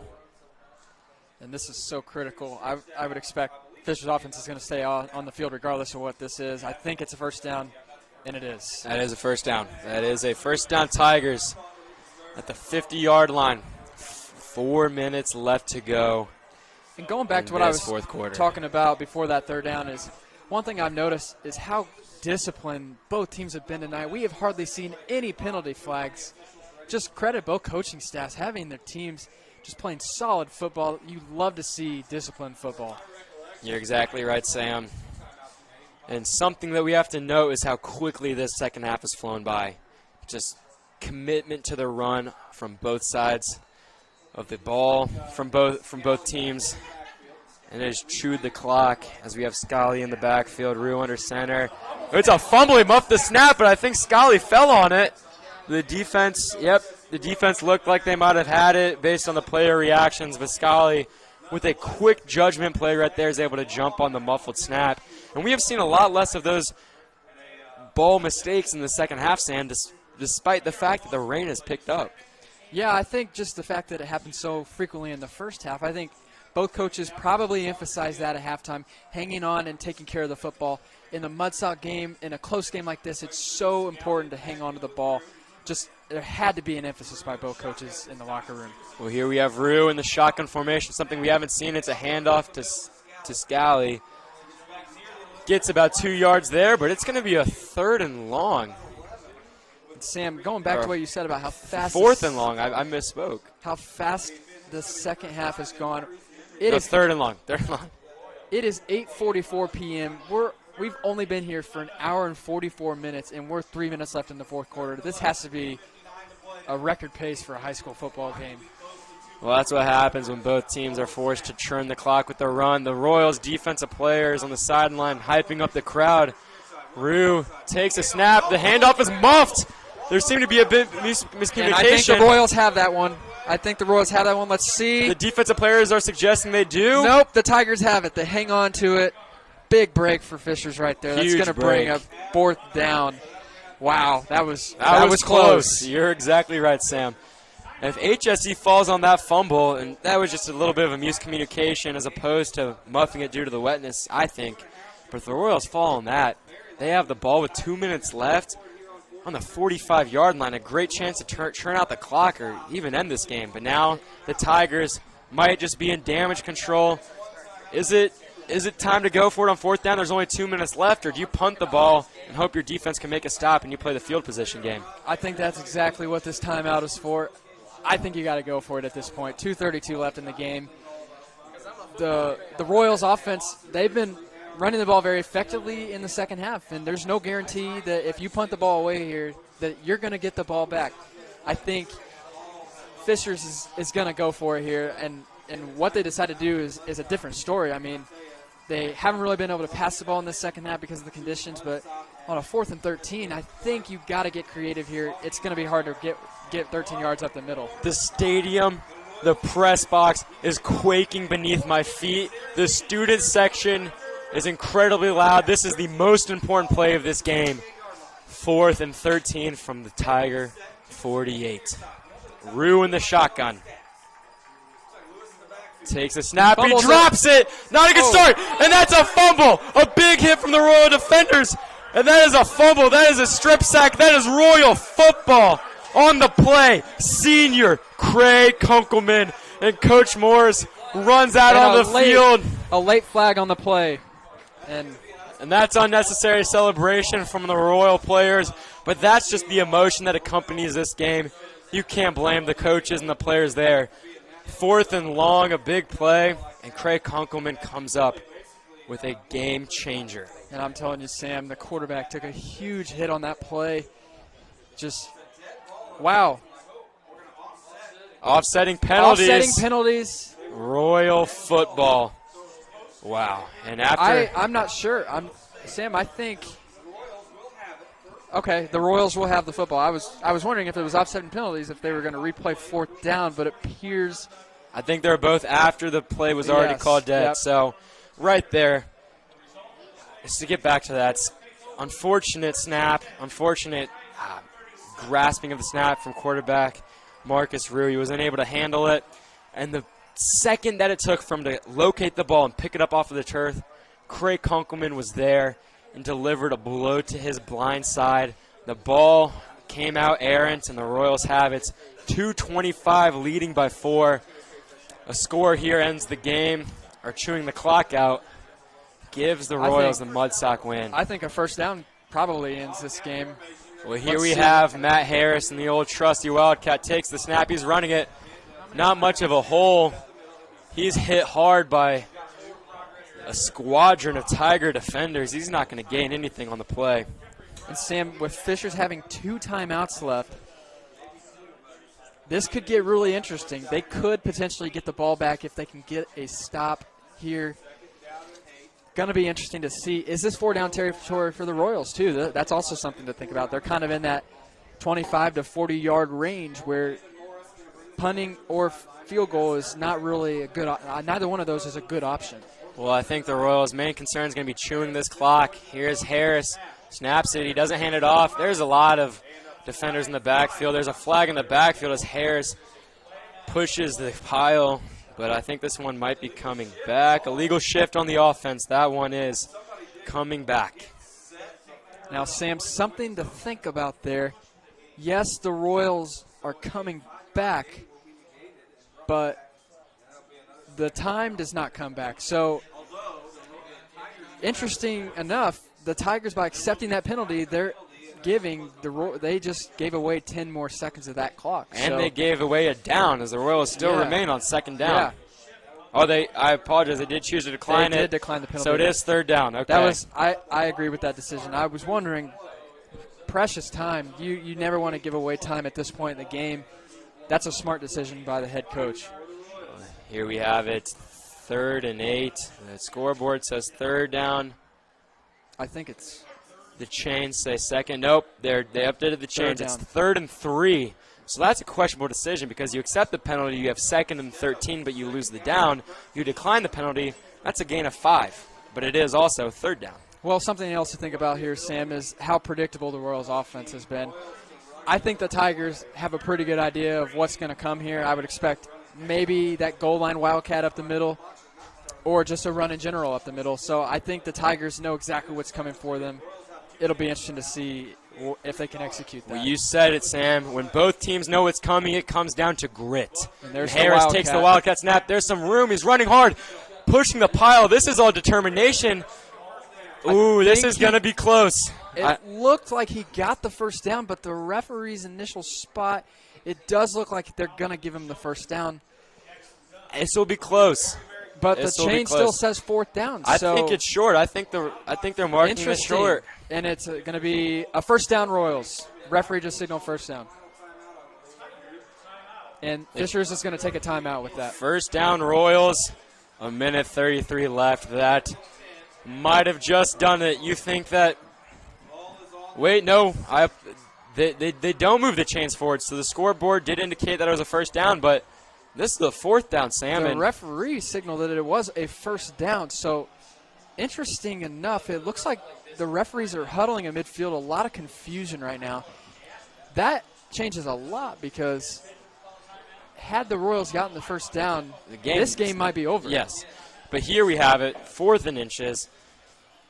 I think Morris, we've seen him roll the dice a few times. We're going to see him roll it again. We go for it here, and we convert on the 1st down.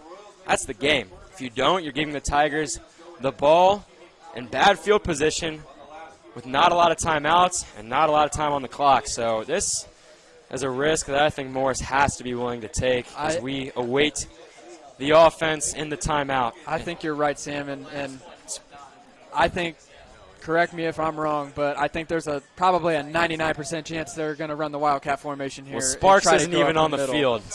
Cody Sparks, our great quarterback, did not come out onto the field, and you're exactly right. Old Faithful, the Wildcat, Matt Harris.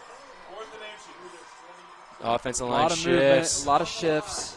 And a flag. There's a flag there. Is that another illegal formation? I'm wondering if that will be on the Royals. There were 3 or 4 linemen moving all at the same time. I would think they're going to call a false start. That is killer. 4th and 6 now.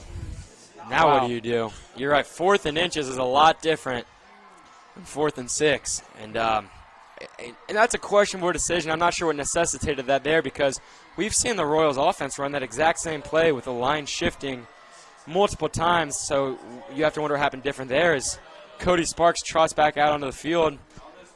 That opens up the passing opportunity here as the Royals are going to continue to go for it. I definitely agree with this call. We've seen Coach Morris has been consistent all night. He's stayed with his foot on the gas pedal. They're going to stay aggressive here. And even if they don't get the 1st down, Fisher still has to go 68 yards. Sparks in the pistol. He's going to pass the ball. There's a receiver, but he overthrows him. That is a turnover on downs as Sparks takes a shot.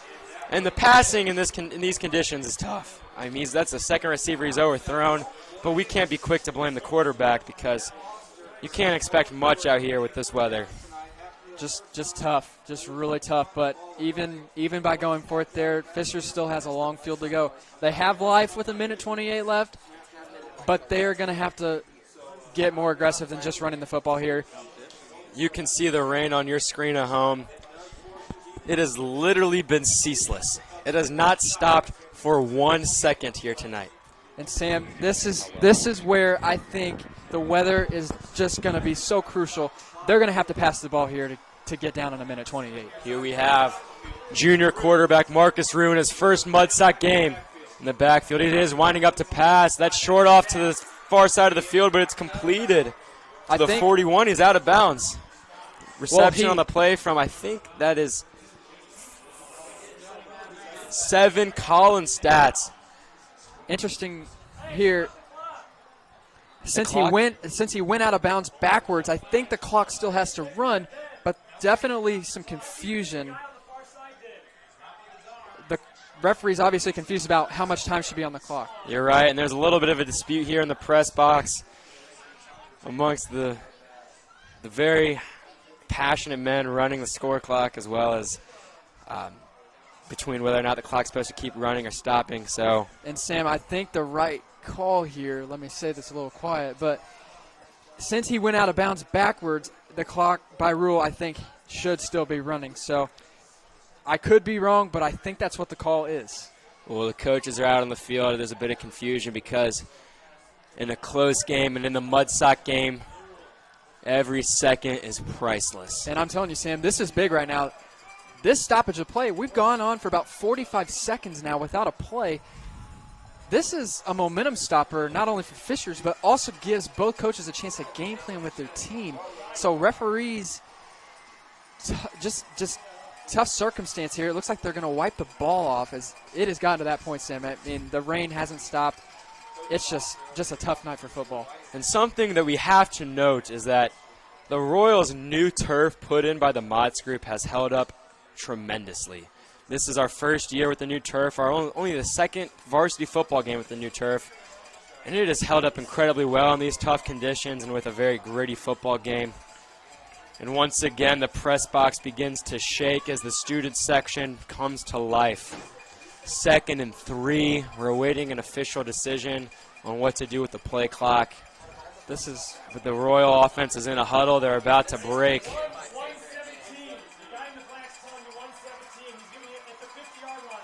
1:17 will be on the clock. 1:17 on the clock. This is interesting. We're about 2 minutes since our last play.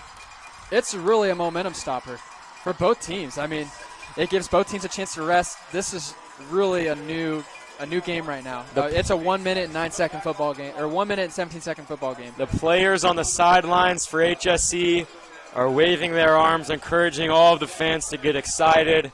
You can feel the tension in the air as Roux awaits the snap. He takes it, hands it off to Scully. There's some room. He bursts forward for a good run up to the 50-yard line, 47-yard line. And the call tackle on the play from Tony Kasiri. The call there makes sense because when you get a first down in high school football, the clock stops. So by keeping the ball on the ground, you're not necessarily keeping the clock running. The clock runs now because the ball is set, but here we go. Roux takes the snap, drops back for a pass. He loves those out routes. It was dropped. And that was dropped. That's an unfortunate play from the receiver because if he completes that pass, you're moving the ball forward and you're only chewing about 10 seconds off the clock there. And I would expect here, when you look at what's worked for Fishers tonight, that screen pass earlier in the third quarter is something that if I'm the Fishers coach, I'm thinking about that specific play. The Royals defense this season has had a tough time against the screen pass. It'll be interesting to see what the Tigers draw up here, but anything they do, they're going to have to start moving the ball quick with a minute left. This stadium is electric.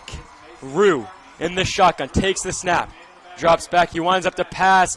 It's a quick hit right there from linebacker Anthony Eggers. What a play and what a stop there. A good pass, but there is no room to run after the completion. And a hurry-up offense here now. It's really urgent. Roux getting the call from the coaches.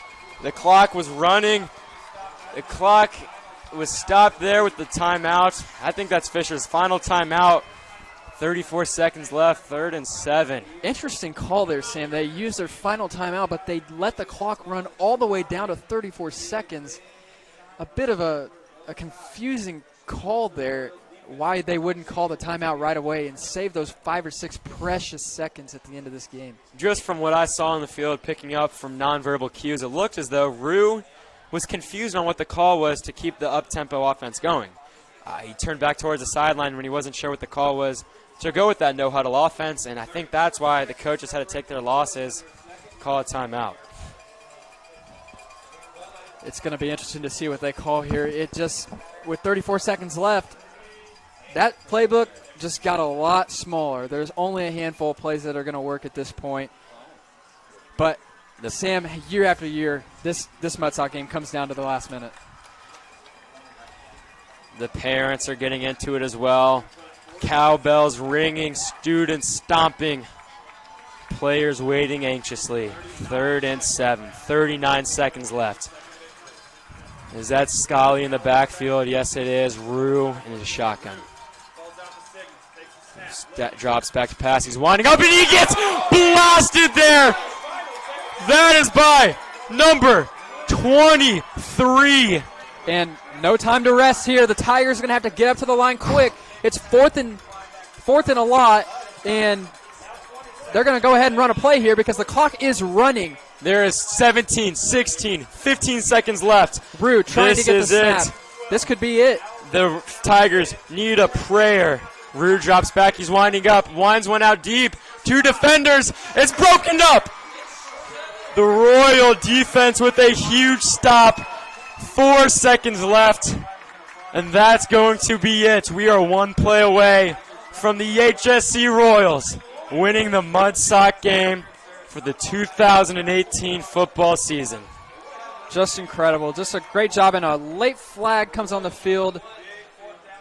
And interesting to see. I'm guessing this might be an excessive celebration or something along those lines, as it came nearly 30 seconds after the play. Let's see what the call is. And Roux right there. I mean, they've run the ball most of the game, but this last possession has taken some shots. It's unsportsmanlike conduct on the Royals, but at this point in the game, I don't think it matters to anybody on the Royals side.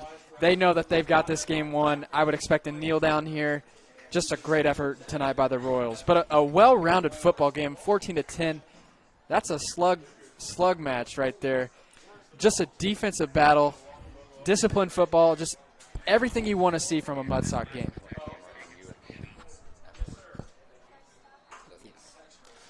So here we have it, the Royal offense preparing for the last snap of the game. The offense is moving to the other side of the field. I'm not sure what's going on here. Not sure why. Interesting. So the unsportsmanlike conduct was actually on the Tigers' side, moving the ball up, but once again, it doesn't matter. You can see the excitement on the sideline from the players in the huddle, and here comes Cody Sparks to close out his first Mudsock win. The HSE Royals are your victors, 14-10. Coach Morris gets the Gatorade bath as he is 1-0 in the Mudsock, starting off his career right. The student section is electric. And as these two teams meet at midfield after an incredibly scrappy, incredibly competitive game, they're here to shake hands. Remember what this is all about. Winning is nice, but sportsmanship, that is forever. Oh, yeah, Sam, I couldn't agree more. Just everything you love to see. You love to see these guys battle it out and then just hug it out after the game. Just everything you want to see from sports. Sports is the great uniter, and while these guys are competitors, we're all friends off the field. Football is family, and I think everybody here would agree with me. You're exactly right, and you have to remember, these kids who just competed against each other tonight have grown up playing each other since grade school, through the youth football program, into middle school, now at the high school level, and for a lot of these seniors to say farewell for their last Mudsock game and come out on top, they have to be jubilated as the team gathers in front of the student section to celebrate a massive Mudsock win. And as Southeastern Sports Network closes out, we want to thank all of the devoted viewers for tuning in tonight. We want to thank everyone who tuned in to our first ever live broadcast. We couldn't have done this without the support of the community, of the school, and of our teacher, Mr. David Young. He's done a great job getting this off the ground. And if you like what you heard tonight, tell your friends, share it on Facebook, share it on Twitter. We will be live next week at Westfield to document another Royals football game. And thank you for tuning in to the first ever broadcast at Southeastern Sports Network. Signing off, Sam Houston and Sam Smith. Good night.